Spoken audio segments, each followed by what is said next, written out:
আসসালামু আলাইকুম। আজকে আমি আপনাদেরকে দেখাবো কিভাবে গ্যাস থেকে তেলে এবং তেল থেকে গ্যাসে দিবেন। অনেকেই এই ভুলটা করার কারণে গ্যাস তেল অনেক সময় এক জায়গা হয়ে যায়।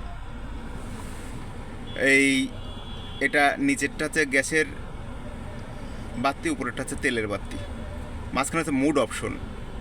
এই মুড অপশনের পর আপনি যখন প্রেস করবেন সাথে সাথে তেলে চলে যাবে। এই যে মুড অপশনে প্রেস করলাম, তেলে, এখন গাড়ি তেলে চলতেছে। গাড়ি স্টার্টে, গাড়ি তেলে চলতেছে।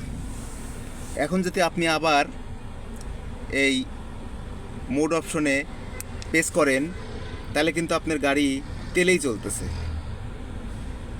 এখনও কিন্তু আপনার গাড়ি গ্যাসে যায়নি। এইভাবে রেখে দিবেন, আপনার এইভাবেই থেকে যাবে, তেলেই চলতে থাকবে। সেই ক্ষেত্রে গ্যাসে আনতে হলে কি করতে হবে? এই যে নিচে অ্যাক্সিলারেটর, এটা ব্রেক, এটা অ্যাক্সিলারেটর। এই অ্যাক্সিলারেটরের উপর পা দিয়ে একটু জোরে চাপ দিন, দেখেন লাফ পাড়া বন্ধ হয়ে গেছে এবং গাড়ি গ্যাসে চলে গেছে। এই যে গ্যাসে চলতেছে।